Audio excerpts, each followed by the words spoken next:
I think probably we need to start looking at the statement of institutional purpose.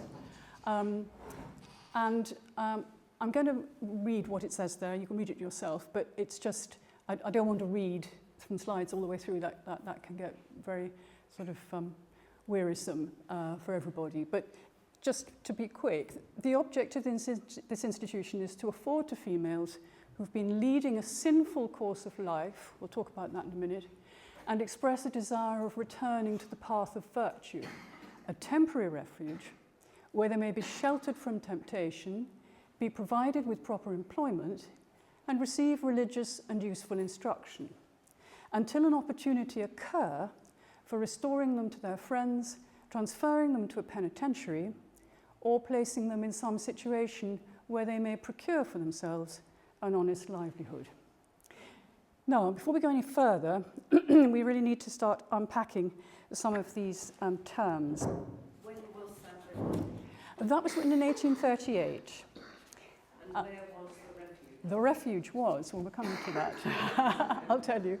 I'll show you in a bit. The use of the term penitentiary here is useful. Its literal meaning was a place of penitence. The idea here was it isn't used in a prison sense. I mean, it was applied to prisons. But as we go through, you'll see that there were one or two features that did kind of line up with penal ways of keeping people into a building, for example, inside a building that you put them in, ways of stopping them getting out.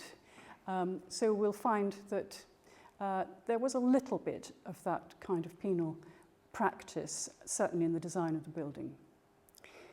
The honest livelihood that's talked about here is being a domestic service, servant. That was the ideal, domestic service was the ideal route for these women. We'll see how they got to that route in a bit. Let's just also unpick this term, leading a sinful course of life. What that means is that they were sexually experienced but unmarried, and that didn't do.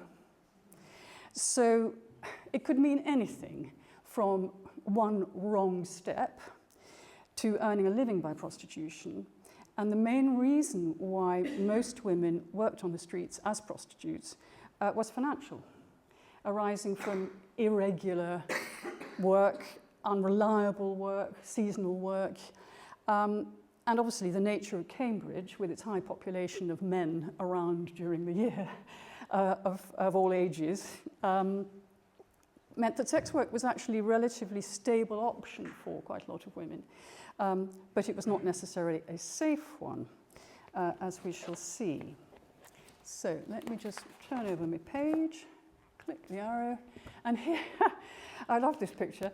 This is a wonderfully fey portrait of James Schofield, who was the institution's founder, looking rather wistfully out there. Schofield was a professor of classics in the university, as well as a clergyman and at the head of this institution. So he was a busy man.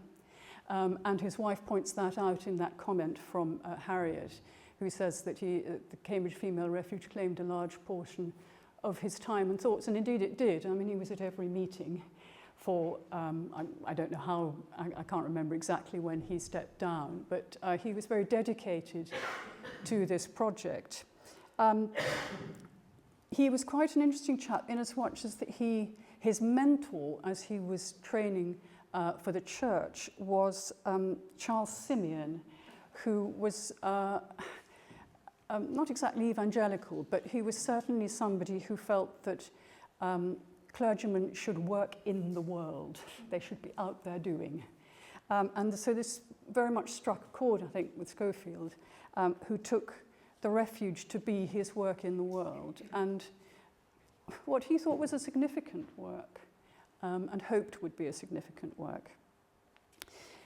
So what was Schofield's institution like inside? Well, here's the rub. Sadly, I can't actually show you photos of the interior of the institution. I mean, many of you will know that it was demolished in about 1940, I think 1941, something like that. And up until that point, it was being used for, no, it's later than that, sorry, it was being used for military families. That was its last life.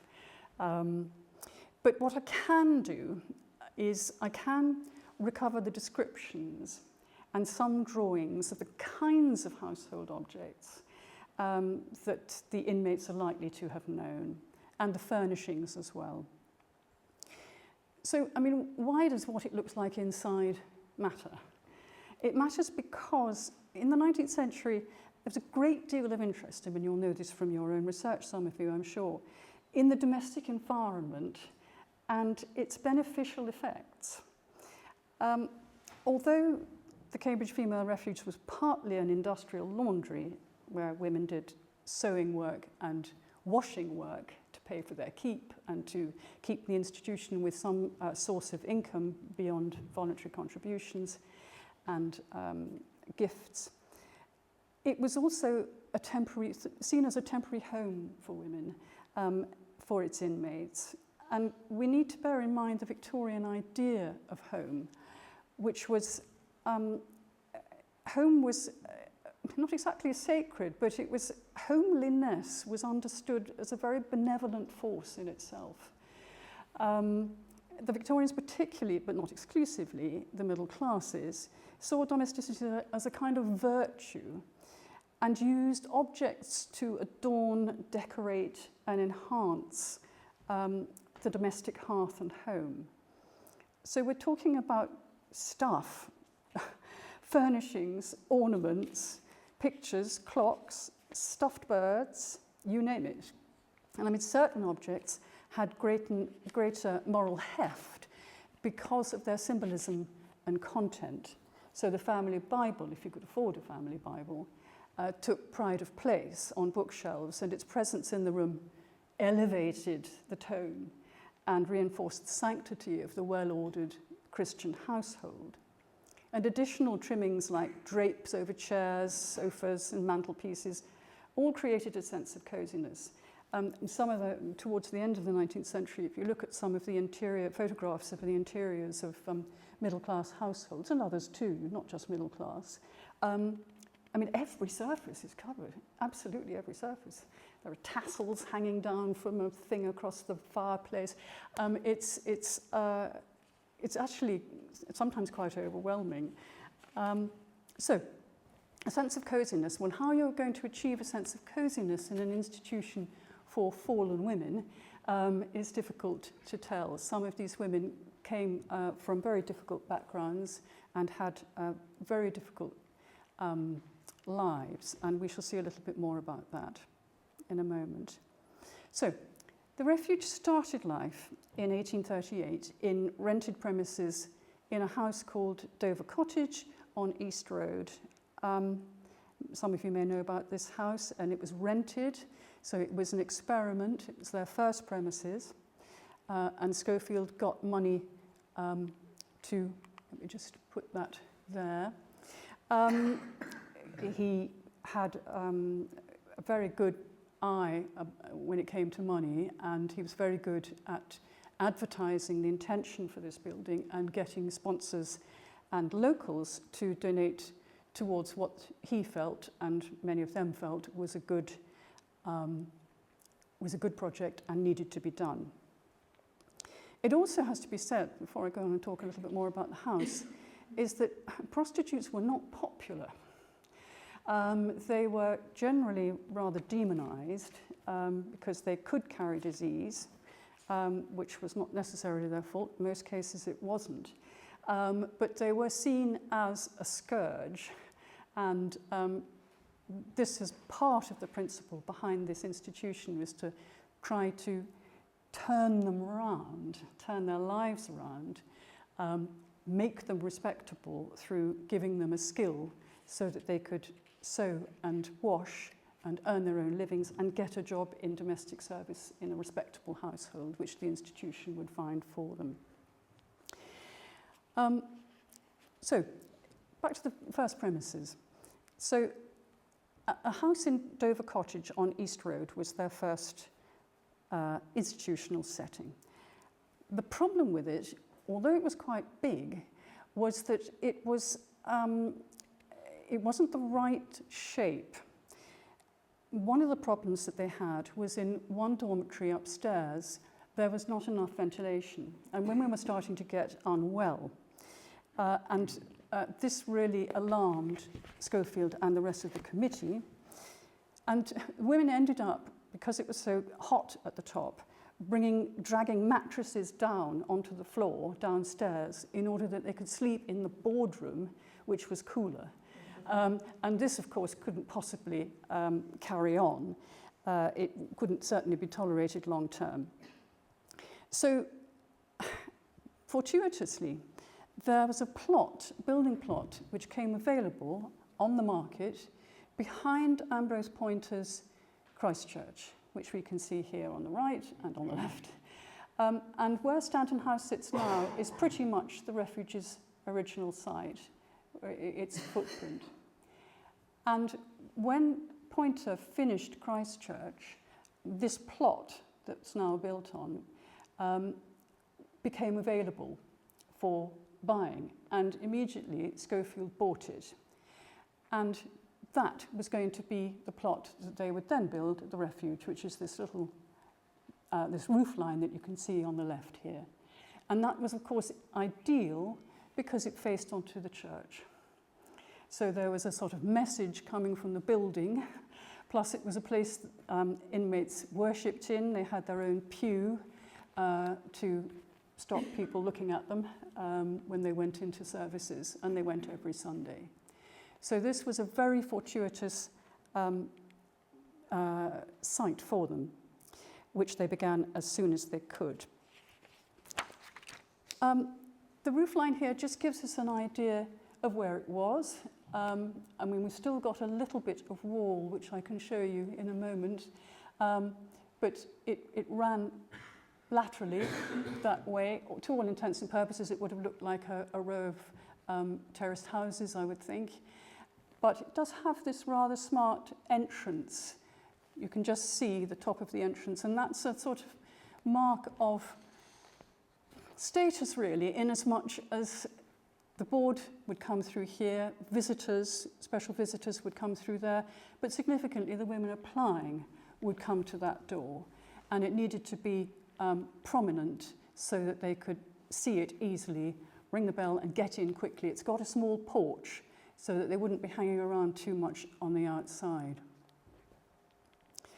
Okay, so this is another element, that the discretion that was needed when managing an institution like this.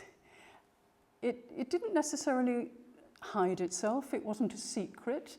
There were regular advertisements in the Cambridge Chronicle for help and voluntary gifts, begging for money basically to keep the place built and going. But it was sensitive. Its work was sensitive. It was dealing with the biggest social problem of the age, to an extent, as some people thought. And that was a difficult thing to deal with. And they didn't want women becoming a sort of circus. And they wanted to make sure that they had sufficient screening from people passing by. And this is the way down in front of the refuge. Is that gone? They definitely didn't want that to be something that people could get through and get past. They needed to screen them off a little bit from prying eyes, because there were prying eyes. Some little boys threw stones. I never got to the bottom of what that was about, but that could have been just vandalism, but it could also be an expression of disdain. Difficult to tell. So, looking at this aerial shot, this gives you a little bit more of an idea of the size of the plot and how far it went back. And here again, this is where prison ideas come through in as much as you've got two wards there. On the left, you've got the probationers ward, and on the right, the ward for fully admitted women. Old lags in prison speak. What you don't want is the old lags upsetting the newly arrived women. Newly arrived women were in a very difficult state, some of them, and not in a good psychological place. And they needed not to be bullied or pushed around by those who knew a little bit more about how to run the institution themselves, because there were a few of those. So the point about, sorry, just, oh yes, okay. So this is a supplier's bill, which gives us an idea of the sorts of things that were bought for the inside of the institution. It's from 1842. It's from William Hinson, and it talks about repairing the chairs for the boardroom. So the boardroom was a high status room, but the committee here have been quite frugal, because instead of ordering a whole set of new chairs, they're just mending and making do and getting Hinson to do it for them. There are other things described in here as well. There's putting up, let me just have a look, yes, yeah, there are other jobs such as making 9 new blinds, so that again gives us this idea of privacy. Putting down carpet, which gives us an idea that there was at least something soft under their feet. And also putting up hooks, washstands, towel rollers, and 6 boxes. Now these boxes would have been for inmates to put their own belongings in when they first came in, because they took on institutional uniform, and all their own clothes and belongings were put in a box, which they could then redeem when they went out into domestic service. So some practical things there to just give you an idea that blinds, again, it's another thing which you can control and keep any prying eyes out. So I'm cheating terribly here with this image, but it's the only one I found of a boardroom.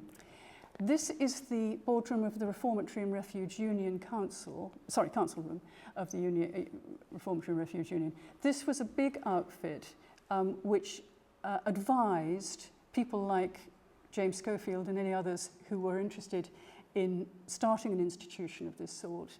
And they produced annual reports, they produced advice. You could go and ask them, you could go and inspect some of the other institutions they ran to get a sense of what they looked like and how they should, how they worked if you were starting up this a project of your own and you wanted to see how it was done. Looking at this image, because it's been reproduced in an annual report, there's a danger that it's actually been dressed a bit, the room, tarted up, in other words. We've got lovely sort of feminine flowers dotted all around the place when the board would almost certainly have been mostly men, if not entirely men. And then we've got a clock at the top, some gas mantles, some lights coming down. So, I mean, it's well equipped. There's a fireplace. So it gives it's not overly flash. And it gives you the impression of a place of work where people sat round a table and dealt with difficult things. And what I just wanted to connect this to is that there is a clock on the wall there. And this is finally not something, it's not the clock that was in the refuge, but they bought this model in 1844. And so this is as close as we're going to get to a real object that Schofield and his board and the women in the institution actually saw. And it's tuned to a chord with the deep, solemn tone of St. Paul's, which seems a bit OTT to me. I don't know about you. I mean, it sounds as though it was going to make the building shake every time it chimed. But the point about that is the solemn, because there's something in here about the practicality of hearing a clock chime. If you're a busy person if you're a clergyman, you're running a charity, you're also giving services in church, you're a busy person, you're running around, and you need to know what the time is so that you get to your next appointment. But the other thing too is that there's a moral point to be made here, and this institution was nothing if not moral. And the idea was to let people that were working within it, including the board and the governors and so forth, that time needs to be well spent and not frittered away. And it was also very helpful for the inmates, because when they were doing sewing work, that would be between certain hours, and when they were doing washing work, that would be between certain hours.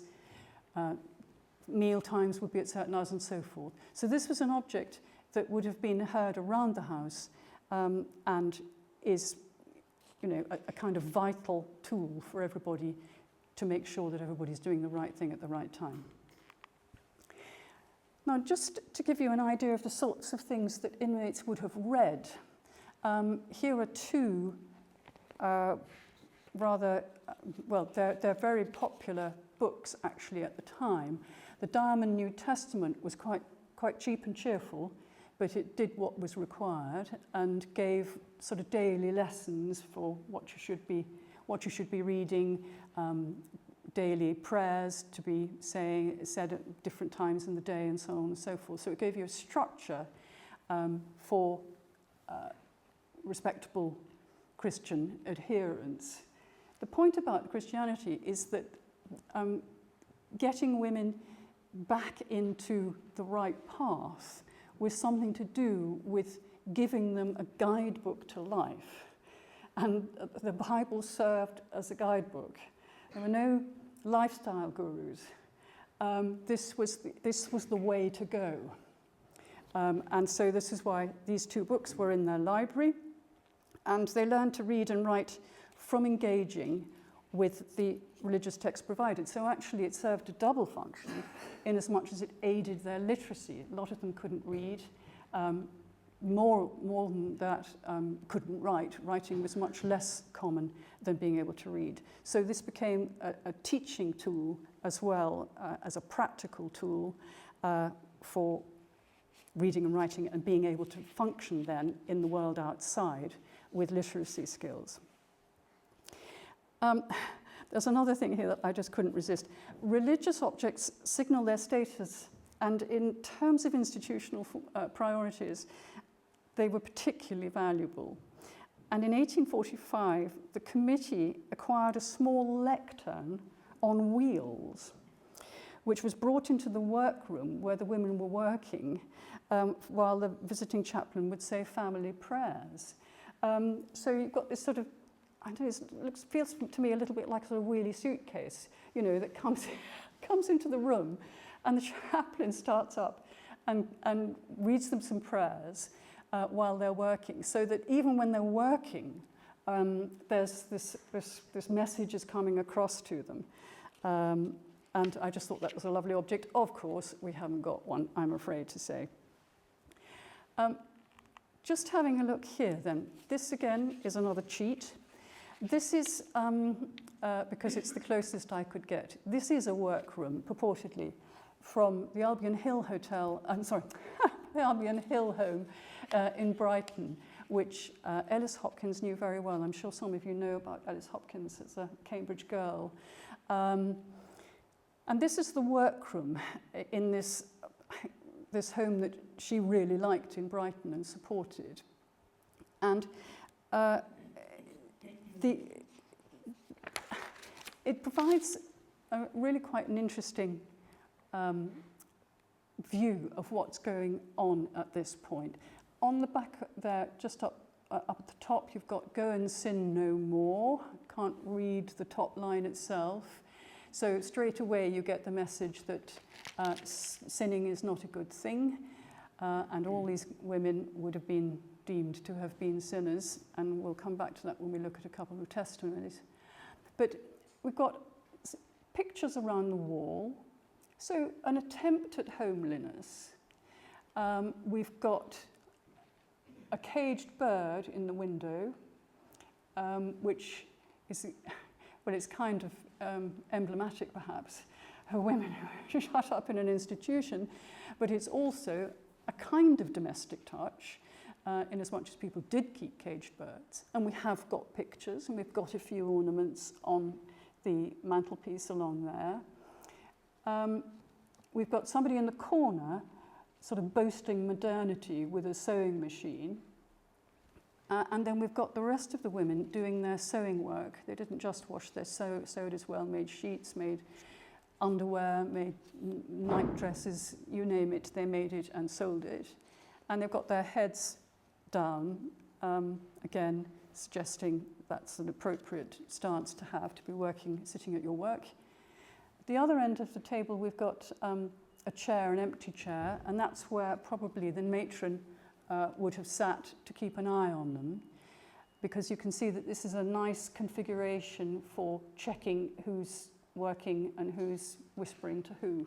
So it's kind of not exactly a disciplinary device, but having this nice big open table where you can see everybody at one glance was quite useful. It probably also doubled as a dining room table, because tables were very expensive, and it wasn't possible necessarily in the refuge, I can imagine, because they were always short of money, that they could have the luxury of two tables. And they quite often had folding tables which they could pack away in cupboards so that they didn't take up too much space. Okay, so we get a sense of how important small changes could be. Now, this is an image that's very familiar to you, and you're thinking, what on earth is she doing? Showing us this picture, the inside of the Mill Road workhouse. Well, this is the aged ladies' aged women's day room in the Mill Road workhouse. And you can see at the back there, there's some very nice stenciling. And this is, of course, Frederick Leach, who added these stencils around the workhouse as a feature to kind of just to brighten the atmosphere, the environment, and something nice for the old ladies to look at. And he also painted the dormitories and the workroom in the Cambridge Refuge in a similar way, stenciling. We don't have any pictures of it, unfortunately. But the significant thing there is that he deliberately, I suspect, highlights those areas in which the women are working, not where the board were working and having their meetings behind a nice red baize door, which they had. This was specifically an embellishment to improve the environment for the inmates. And in fact, the committee remarked on the effect of this change, that this improvement that had been made. And he said that there's a report that states that the walls of the dormitories and workroom have been prettily ornamented so that they now present an air of cheerfulness and comfort. In the same entry, it was noted that the outer barriers have been removed from the windows, thereby getting rid of an appearance of prison life. So they're getting the idea now that actually it shouldn't be presenting itself to women as somewhere that you've got to fight through iron bars to get out of. And similarly, that it needs to be desperately plain and uninteresting to look at as part of a sort of punishment, that it should be quite the opposite. Okay, let's have a look at this. Now, sleeping cubicles. Open dormitories were quite difficult to police because you needed to have staff who could stay awake all night. And that necessarily, when you've only got one matron and an under matron, that was not very straightforward, and it was problematic. So in 1887, something must have happened, I don't know what, to trigger the decision to start using sleeping cubicles. They were becoming more of a thing in these institutions. The other three that I wrote about also used them eventually. The board saw them as a place for individual reflection, so that you could go into your little cubicle and think about your soul and how you're going to improve it. And they saw they're also easier to police than open dormitories because they had their own individual, we don't know whether they were locks or just, we don't really know how these ones were locked, but I can show you some in a minute that will maybe explain. This is an example of a sleeping cubicle in a house, it's basically a hostel for single young women who were working in London and who found the rents in London and trying to find somewhere to live that was safe in London very difficult. So this was actually quite a good idea. And it's from 1903, so this would have been right at the sort of towards the end of the Refuge's life in time terms. But it's just interesting to see how these cubicles looked in 1903. That you've got your own chain, and you've got control of it, so you can police who comes in and who doesn't, and they'd have to knock to get in. This is probably, there would have been a bed in the cubicles in the Refuge, but I doubt that there'd be very much furniture otherwise. I mean, this is for a working girl who's got to get up every day and go out into the city and so on and so forth. So it's probably considerably nicer. But nevertheless, it is quite a useful development. There are, of course, needless to say, the board saw them as spaces for spiritual reflection. But nevertheless, they were appreciated. That there is a disciplinary aspect to cubicles about being shut in, but they are also private spaces. And if you're working in a community with women that you don't necessarily automatically love, because, I mean, why should you? You're bunged together randomly, and sometimes it would have been really nice to get away.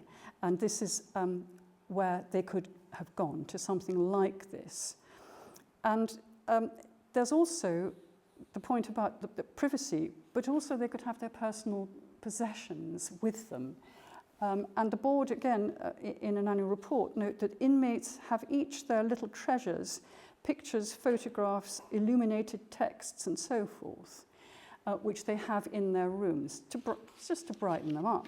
And again, it's just this idea of the importance of what being inside this institution was like and how we could make improvements to that. And this is from the Cambridge collection, hurrah, from the museum. This is a little calendar with a religious message. And this is the sort of thing that the board would have been thrilled to see women keeping in their little cubicle spaces in their own little rooms. And it says, trust in the word, and it's got 2 calendar months, March and April, and it says, the Lord shall preserve thee from all evil. And that, of course, would have rung true. Pretty flowers around the outside, quite feminine, homely, wholesome, all of those moral qualities that the founder of the Cambridge Refuge was hoping would be instilled in the women that he helped. And it does also say, yes, absolutely, we've said that, that's fine, okay. The board kept an eye on what was going on with these cubicles, and they noted that they wanted the women, each of them, to find pleasure in making their own apartment bright and cheerful. So actually they would have encouraged them to keep these kinds of things and to make their own tiny environment their own. The other thing too is open dormitories are all right, but sometimes you would want to get away from the other women, and actually having wooden partitions or even just curtains could have been a blessing, because you're working together all the time during the day, and people wound each other up, and there were spats and so on and so forth. And being able to go to a space where you actually can look at something homely that might remind you of home could have been quite comforting.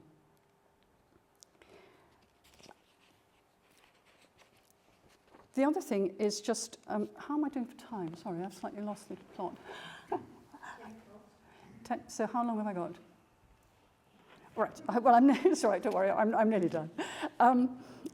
Yes, so inmates had their own ideas about the use of laundry spaces. Obviously, they spent a lot of time there, and it was hard work, and they didn't necessarily all get on. But the great thing about the laundry was that it was the one space that you could get into and kind of escape to if you wanted to have a punch-up. And a couple of girls in 1846 quarrelled. Baker, having quarrelled with Croxton on Thursday night, went into the laundry on Friday between 8 and 9 and struck her violently over the eye. So, tempers were frayed. However much the board attempted to make things more homely and run the institution as if it were a home, it was an industrial laundry, and they were dealing with very troubled women, and some of them didn't stay on the message, and quite rightly, because why should they? I mean, that's the question we haven't asked.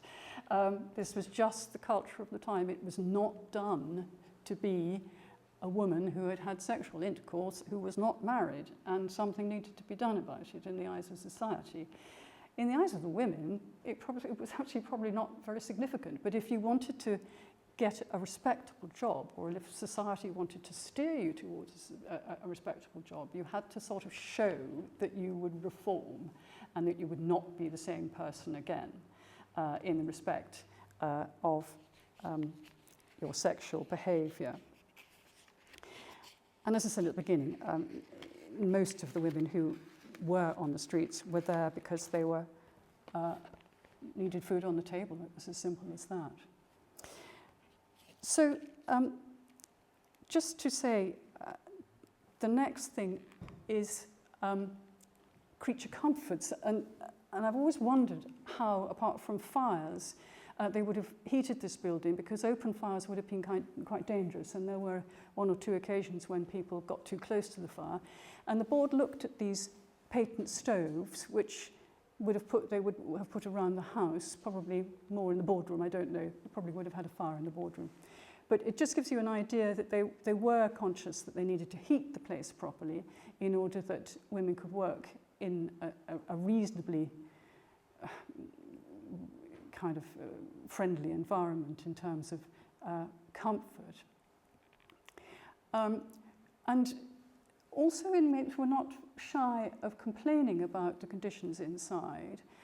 And this is a nice complaint. After being dismissed, Rebecca Kelly wrote to the managing committee to complain that she and the rest of the inmates were treated very improperly in regard to their meals, often having to eat a hard dumpling for their dinner with cold water, cabbages containing caterpillars, and being deprived of beer. So, they didn't lose their chutzpah. They could still actually complain, and that was a perfectly valid complaint. They shouldn't have had that kind of diet.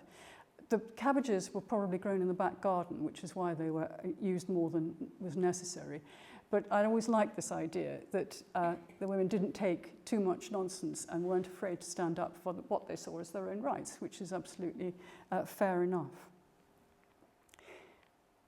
Okay, so, yes, this is the last slide. You'll be hugely grateful to learn.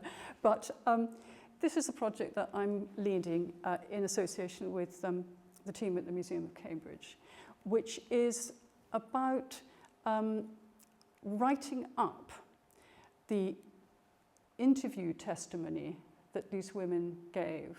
So in order to come into the institution, they had to be interviewed by the board, and they had to be as truthful as they could. Some of them were, some of them weren't. But it was the way that they got their place in the institution. And some of their testimonies are absolutely extraordinary.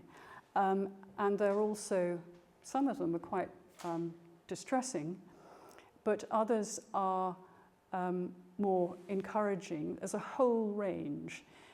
And it's just really that I just felt I wanted to get these voices out into the world via Capturing Cambridge, which they will do. And what's happening is that we have had funding from the Open University to digitise, that's to say photograph, the two minute books in Cambridgeshire Archives. And I have this now kind of on my machine. I've got all of them. And I'm transcribing them so that we can read at a glance, but also look at the original, just because it's interesting to see. It's interesting sometimes to see the mistakes that the scribes make and the corrections they make, and the gaps that are left. But this is a transcription of that image we've just seen. I'll let you read that. I'm not going to read that out. But it tells you her story. So you might just want to scan it. Are there any things that strike you about it or the language of it? I'm asking. She's young, yes, incredibly young. Six. Yes, gownsman, yes. So that could have been a tutor in our terms or an undergraduate, yeah. But as Cambridge didn't allow their dons to marry, how did they think they were going to control prostitution? Well, I know. I mean, It's extraordinary, absolutely it extraordinary. was set up Yeah, for them to fail. yeah, absolutely. Could you explain the last line? Resolve that this applicant be admitted on probation. Does that mean if she didn't behave herself, she'd be kicked out again? She wouldn't be kicked out, but she'd be chastised and told to pull her socks up and go and toe the party line. Otherwise, she would go because there were other girls who wanted to come in, well, not necessarily want to, but felt that that was their best option, which was the case for most of them. The other word that we had to be very careful about here is seducer. That's a polite way of putting it. So we don't know the circumstances. It might have been a lovely seduction with candles and everything else, or it could have been sexual assault. You know, it could have been anything, and in many cases it was sexual assault. Is she living with his family? Sorry? Is she living with his family? Is she in service with his family? Yeah, you see, it's difficult, isn't it? Yes. She's left her last place last week and since been living at Mrs. Blank, Sydney Street, finding my own lodging at night. I've not committed sin since I left Granchester. Yes, so, I mean, she must be working in the day and going out at night. She doesn't have a place to stay. Sorry? It doesn't say that the child does. No. And it's her mother that's made the application. Yeah, absolutely. And that was quite often that was the case because, mothers could present as desperate, and that would help the board to think, okay, so this is a good mother who's trying and something's gone badly wrong. We'll take the girl and hope she gets better. And this applicant was accepted. But How many did they take? that's a good question. I don't know. I think overall, I think I had somewhere a note of how many there were overall, but they took according to capacity. I mean, they didn't pile women up, yes. Well, that's a good one. I think probably it would have been the laundry, not the laundry space, it would have been the dormitory spaces that would have dictated how many women they could take. I don't know how many beds they had in a dormitory, but it would have been the accommodation that would have been the limiter.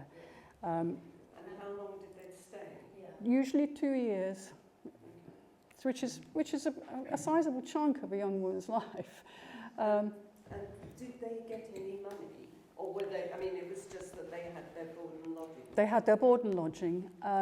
Some institutions did give them a gratuity when they left. Some encouraged them to save and put money in the post office for them, if they had some. So as time went on, institutions relaxed. As the century progressed and we sort of hurtled towards the 20th century, things changed and attitudes were softer. But initially, and particularly in Cambridge, for all the reasons we know, with all these undergraduates around and the presence of the spinning house and so on, it was a matter of concern. How many people were on the board and who were they? Well, they were mostly clergy. There were anything between 15 and 20. People moved around, clergy moved out. So there was a bit of churn there too. But Schofield was at the helm all the way. And that was, I don't know when he actually eventually died, but all the way in the two books that I'm looking at. So he was really the linchpin. There was. Do you know his motivation? Do you know anything? I think it was just. Did he have children of his own? I don't know about that. I think it was a sort of religious calling. Under the influence of Charles Simeon, really. And he took it very seriously. But they did also have a few treats. I mean, they had treats at Christmas time. They went to the seaside later in the early 20th century. They went on train trips to the seaside. So, Once a year? Once a year, yes, exactly, yes, absolutely. So that, yes, they couldn't sort of pop out to the shops. Yes, exactly, absolutely right. So I think sort of the odd caterpillar otherwise, yes, which is not ideal. Do you know what proportion of them were found domestic service related? Well, the institution found the places for them through their own networks, so that they were semi-vetted, or pretty fully vetted actually in most cases, because they didn't want the same thing to happen again, because a lot of women were seduced in domestic service. Yes, I mean that was a success. If you placed someone in domestic service and they wrote back to the institution to tell you about it, not to say this is awful, get me out. They did do sometimes, and the institution did get them out. But then women did also write back and say, I'm very happy at Mrs. Bloggs's, and so on and so forth. So there were positive outcomes. It wasn't. Were any of them pregnant or had babies? Yes, they did have babies. They had to have them. They had to get someone to look after them. They couldn't come into the institution. So that was usually family. I dread to think what it wasn't if it wasn't family. What it was if it wasn't family. I mean, a mother and baby home. But that wasn't quite the right thing, and we know a lot about those. So that's a question mark. Can I ask about the term refuge? Yeah. Because obviously that sort of implies shelter and protection of some kind. Is there anything in the way these places were set up that indicated whether this was a shelter or refuge or protection for the young women from being seduced, from their own vice, from poverty? Or, it's obviously got a Christian motive to turn them back. So there's a big difference between offering people shelter and protection and being a correctional turnaround. Yes, absolutely. I don't know, is there a sense in how it was set up and how it was run that changed at all over the period, or what was that? Well, as I say, they got less anxious about taking women out of the institution. And I mean, they went to church every day. Yes. They went to church in Christchurch in a special pew that was made for them to keep them invisible. But is that another example of protecting the young women? Well, or that's how. protecting society from the... I think for a lot of the time, Shelley, it was both. Yes. I think that really was the case. So, yeah, Schofield was doing social work on behalf of society. What religion came into it was neither here nor there in a way. I mean, that was, as I say, the lifestyle book. But yes, I think it went both ways. Absolutely. How long was the refuge actually operational? When did it cease? It ceased in, now I've written this down, I think it was 1941 when it was turned over. No, that's nonsense. It's closed on the 20th of June 1939 and it housed the military families until 1949. And there's a little memoir of a girl remembering it in its sort of dilapidated state by that point, running along the long corridors. So it was still with us until the beginning of the 20th century, but I haven't found the document for its demolition, but I mean I could probably find that, but I know that it did come to an end. Sorry, can I ask what role Schofield's wife had? Yes, that's a very good question. There was a ladies' committee of lady volunteers who came in and did very good work actually, and she sort of headed that, but she didn't do it all the time, but she was instrumental in getting it set up and selecting the ladies from her own social circle who were all sort of like-minded. And the really good work, this is the thing that I take the most heart from, is the literacy and teaching the women to read and write so that they could survive out in the world. That, for me, is the most useful thing that the institution did. So where does Mary Ann Owen fit in this as secretary? Would she have been in the boardroom? Yes, she might well have been actually. Yes, and also she would have liaised with the matron and kept an eye on her and what she was doing. Most of the matrons were pretty good, but there were one or two rogue ones that had to be dismissed. But yes, I think she played an important role in being there as a sort of source of inspiration and ideas, which was very much valued in the early days, particularly as they, starting to get on their feet. Because it seems that she was there right at the beginning. Yes. And I'm not quite sure why she came to Cambridge. No. But she'd had a bit of a sad life. Right. Because a much older husband died young. She was only very young when she married him and he died. And she came to Cambridge and then she lived with a stepdaughter. Right. But her two sons that she had before they seemed to have disappeared. But she came from the husband was a very posh person. Right. Good family. Yes. So she was not without means. Yeah. I think, would she have worked with Florence Mary Keynes as well? Very, possibly. I don't know very much about I seem to Florence read Keynes. something about that. And I don't know if you've had a chance to look at the transcription yet for the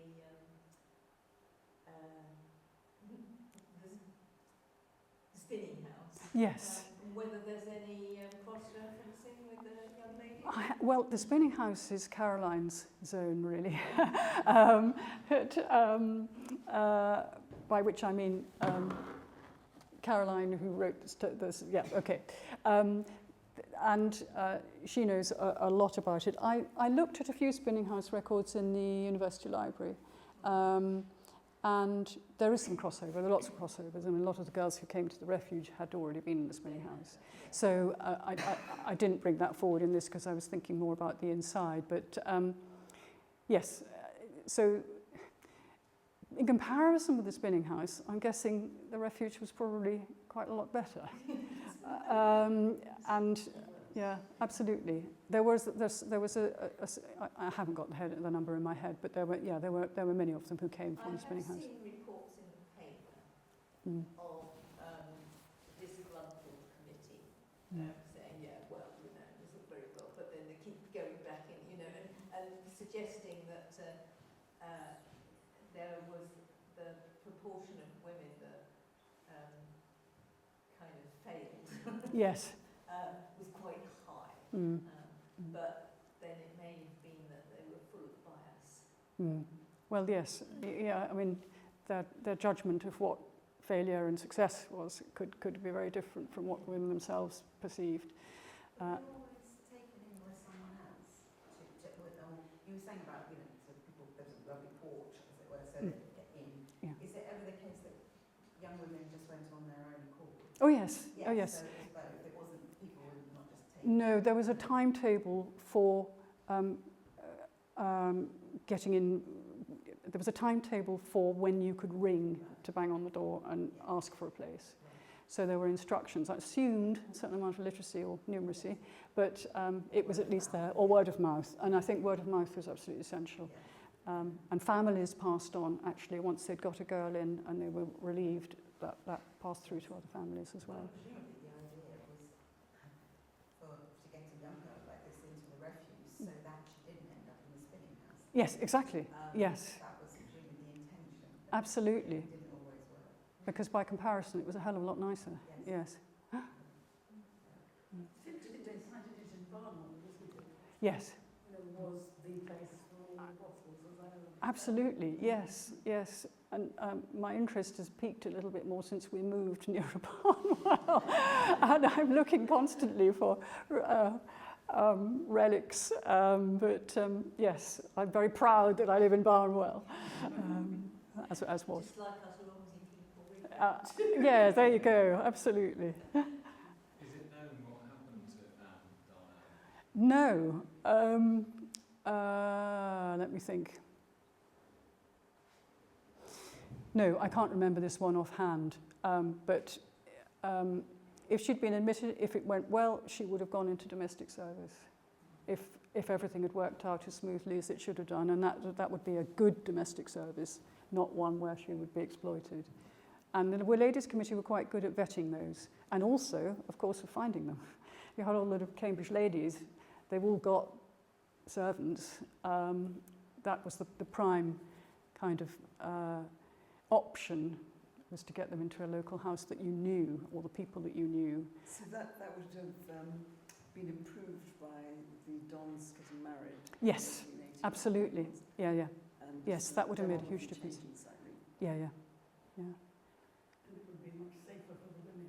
Exactly. Exactly. Yes. Yeah. I like that sentence, disobedient and idle. Yes, yes, exactly. It's several 16-year-olds now. Yes. Nothing changes under the sun. Possibly what's changed is expectation. Because we're used to the expectation has changed. I think we're used to kind of expecting 16-year-olds to stay in bed till noon. Yes. Not want to go to Definition. Yes, I mean, that's heartening, isn't it? I mean, that's a direct line to all of us who have had experience of the same thing. Laid out, yes, exactly. Anyway, are there any more questions? I mean, I don't want everyone to I would get... just like to point out that Elise Hopkins' father is buried in Millrose Cemetery. And Yes. I think that's when they went down to Brighton after he died. Right. He died youngish. Yes. After, I think, a mental breakdown. Oh, and dear. Overworking. Oh, my goodness. Right. It's interesting. Just a little question, or it could be a big one. What, do you think there's any grounds for, could it be a successful project to research what became of these girls? Yes, but it could probably take an entire life. Which, I mean, it would be great. And I did actually for my PhD, and actually I think some of them went into the book. I can't remember, but I did go through the census to see where some of them ended up. One of them was in one of the other institutions was a matron at a very smart public school, which is extraordinary. Given her background, and she did really well to get such a sort of So the census prestigious... would tell you how many people there were? Yes, it would, yes, absolutely. And I just did a handful and found most of them were all right. Found one living in terrible poverty with her husband who was disabled, which was difficult, so that hadn't worked out very well. But yeah. That would be the great thing about getting the transcript. Well, exactly. And Because people will follow yes, their follow-up family. It grows their Yes, research. exactly. That's the idea. Capacity grows, which is great. Yeah. So I don't know how long it's going to take, but I imagine we've been pretty lucky, but all the time we've spoken, I remember working in a ward in a mental hospital for very old women. And one of the Stephen Bondo, I was told, had been sent to the mental hospital by her stepfather, age 16, and hadn't spoken since. And you just now think, well, what's going on in that? yes, absolutely. And Yeah. there was incarceration. Yeah, absolutely. Yeah. We always think that home is a safe place, but it's not necessarily. Just as being on the streets wasn't safe, and you might well have been much safer here. Yeah. Thank you very much. Not at all. Really quite a nice discussion.